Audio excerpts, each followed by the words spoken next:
Welcome, guys. Welcome. Going into Old Trafford. Bit of a different video today.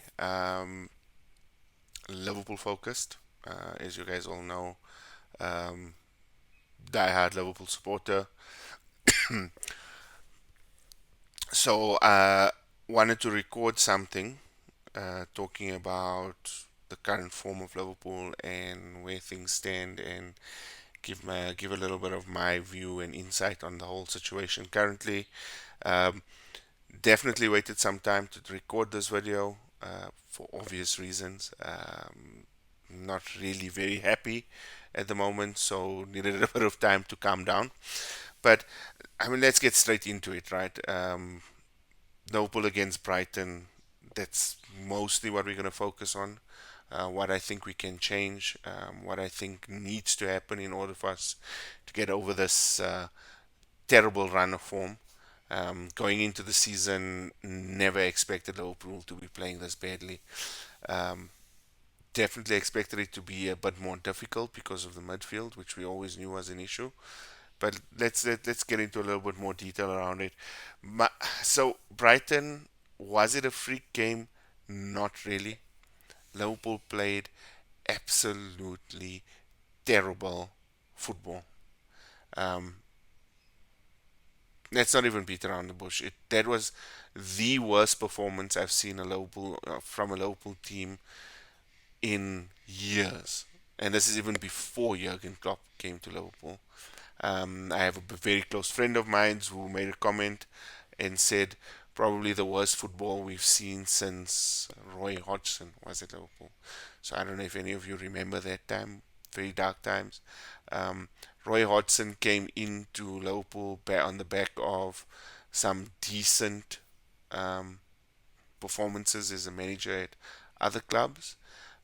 Came into Liverpool, and in all honesty, I think the job was way bigger than him, and had no clue about how to run the Liverpool Football Club. Didn't understand the Liverpool way. Didn't understand how things worked at Liverpool at Anfield, and was a complete disaster. Jurgen Klopp, completely different manager, has had a lot of success and has turned this team around, made us a powerhouse again. FSG, as much as people hate them, and I can't understand why, have definitely invested a lot in the club. Some people don't see it that way, but considering where we were before FSG bought Liverpool and before uh, Jurgen Klopp took over, we were in a very bad place. We were we had just lost Gerrard, I think, just before Klopp had come in. Gerrard retiring, and for so long Gerrard was the talisman and Captain Fantastic, and carried the team on his shoulders. So it was going to be a very um, high risk for us to lose him, number one, even though he waned towards that last season and really didn't have that great a season, but still managed to pull the team together. So we were moving into completely new territory. Along comes Klopp. FSG have been there, obviously, I think, for a little bit, but some very good transfers. Used a lot of analytics to buy players and choose players. I think a lot of that has stopped. There's talk that Jurgen Klopp has complete control over transfers and choosing who they buy.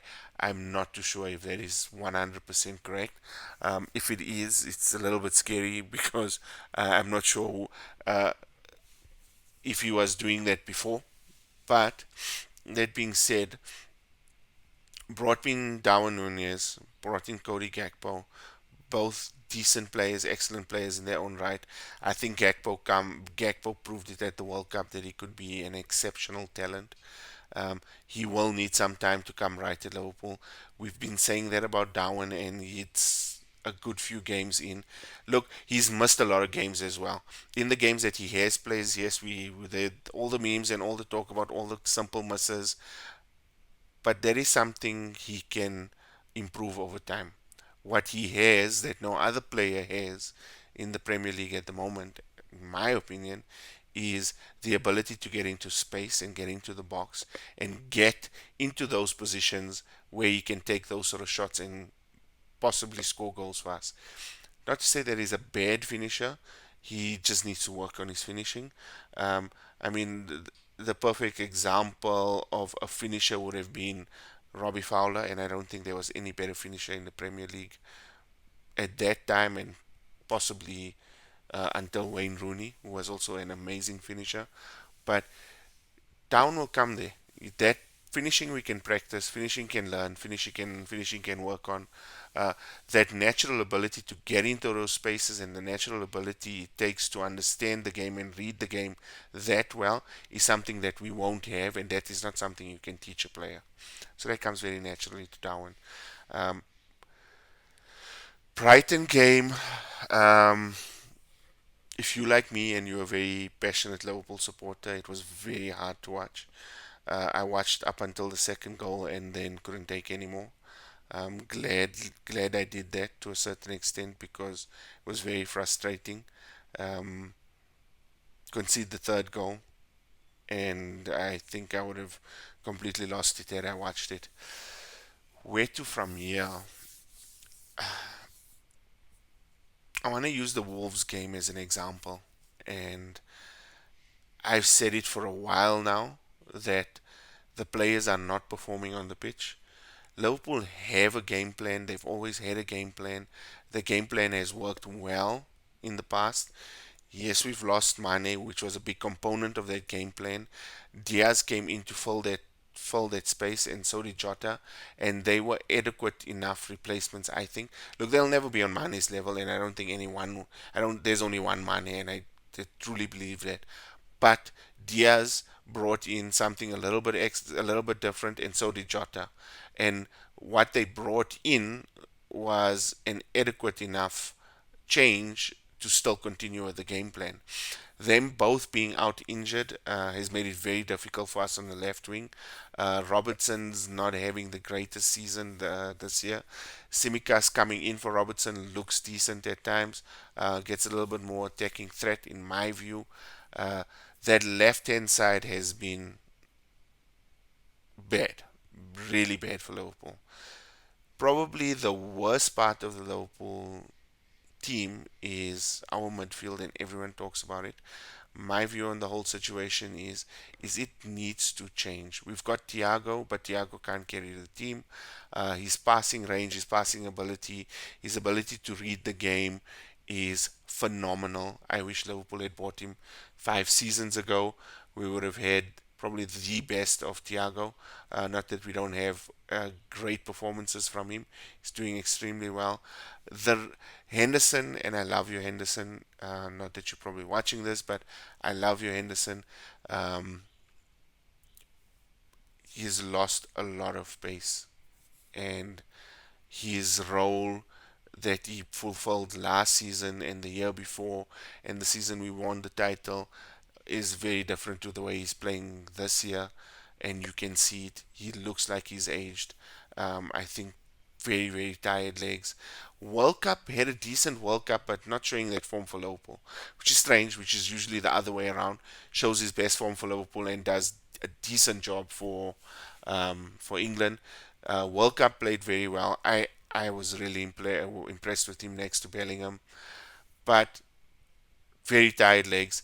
Fabinho for me is the biggest drop off out of the three midfielders that we have, and I'm sorry to say it, but it's a lot of our possession loss, a lot of our transition between defense and attack. We're trying to push through Fabinho and it's not working. Trying to push it through Thiago and he does get it right sometimes. Pushing it through Henderson doesn't seem to be working. He just doesn't have the pace and the energy anymore. Um, that transition between defense and attack, Liverpool had this ability to go from defense to attack in a split second. Counter-attacking football at its best and very, very dangerous counter-attacking football, which we've lost completely. And that midfield just looks extremely, extremely tired. Pa, Thiago. What do we change, guys? And what do I see as options? Um, I'm gonna probably say some things that are very controversial, but guys, hear me out and understand that no matter what happens, I'm a Liverpool supporter till the day I die. but something needs to change, and something drastic needs to change for me. Um, Look at the Wolves game: Harvey Elliott, Bayetic, and Dokes, Gakpo as well. That first half was brilliant football from Liverpool. Played really well, gave Wolves very little space, very little chance, and the youngsters looked extremely hungry. We go to the second half and we bring on some of the older players or the first team players. I don't want to say older players, let's say first team players, and the game changes. Wolves come back into the game, and honestly, I feel very lucky in the second half not to have conceded and not for that game to have gone down to extra time. Harvey Elliott hits a banger in, um, gets the ball and just runs in, no one around him, and decides to take a shot and gets it in. That is something we've been missing for a very, very, very, very long time. I don't see it from Salah. I don't see it from, uh, well, Firmino's not there, been injured, but Firmino is that type of player that would do something like that unpredictable. Mane as well. I don't see that from the front line at the moment. I don't see it in the midfield either. So someone like Harvey Elliott, who has taken a lot of stick from the Liverpool fans, and I don't understand why, is showing that he is one for the future. And give him time, guys. He's gonna be a great Liverpool player. So will Carvalho, so will Gakpo, so will Nunez. But we need to give them time.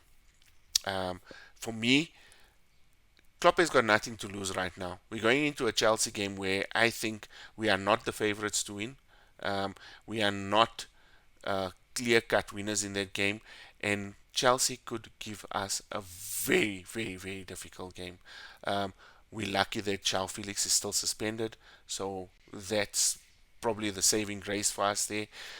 And I think Klopp takes a chance in this game, and that's what I would like to see. Is take a risk, start the youngsters, and see how they do. Doesn't work out, bring on the first team guys, and you're probably going to get the same result you were going to get in any case. I think it's a draw, and if Klopp goes with the normal team, and I just don't think it's working right now. The controversial thing for me, and there's a reason I haven't mentioned this player's name, but I'm going to mention it now, is Salah. Um, I really feel like Salah is holding back the team right now. There's no creativity. He's got no space. Looks scared to take on defenders. And yes, I get that there's always two defenders marking him, and teams don't give him the space. But Salah has the ability and the skill level to change his game and adapt his game so that he can get past a defender, run into space, come into the middle, and yet he's doing the same thing he does every single game.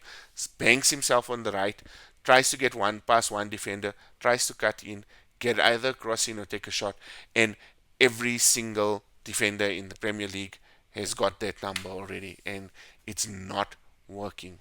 So Ben Salah for me, game or two, give him some time to think about it, come back stronger, and hopefully towards the end of the season we have someone that is hungry again because he just doesn't look hungry. Um, Trent, another player for me that needs to buck up and needs to step up. There's been a lot of talk about Trent's performances this year. Mm, For me, I don't care if he can't defend, but if he can't defend, he needs to be able to do it going forward. And right now, he's doing neither of those things. Sorry about that, guys. Normal ESCOM problems as usual. So screen looks a little bit different again. Um, Lost my second monitor because of no power. But let's get back into it quickly. Um, Trent for me definitely needs to come to the party. Not playing his best football, and I don't want to say bench him because there's not a lot of options. Um, Ramsey has been injured for a while, has been coming in for the reserve team, but still very young for me. Could potentially be a replacement for Trent, very similar type player, just a lot younger. Do we give him a chance? Not 100% sure yet. Gomez could fill in. and I think that is what I would possibly go with. Gives us a little bit more defensively. Yes, doesn't have the pace of Trent, but doesn't need to then go forward. If we go with the Joe Gomez at the right back position, we move Elliott into the midfield or onto the winger position, so gives Gomez a little bit of a space to get forward a little bit, but then pass off to Elliott, and instead of Elliott passing off to Salah and that creating a whole lot of nothingness, we rather let Elliott play on the right wing, which I don't think is his favorite position, but does well enough for me there. Um, the left back position for me is an interesting one with Robertson. Robertson still gives us a lot in defense, plays extremely well, and for me is someone that probably needs to stay. But if the game is still even halfway through, 60 minutes in, still 0-0, bring on a bring on a Costas. And Costa for me is doing extremely well going forward, and gives us a little bit more creativity going forward than what Robinson does. Not to say that Robinson is not creative. I just feel Costas has a little bit more creativity to his game. Where he lacks in defense, he makes up for it in creativity. Robertson, very well balanced, very good attacking and defensive player. But change things up. I think Klopp has gotten used to this idea that this game plan of his is going to work every single week, and I don't think it's sunk in for him as yet that the Premier League has caught up to how he plays, and everybody speaks about the Pep Linders book coming out and talking about Liverpool's tactics and stuff.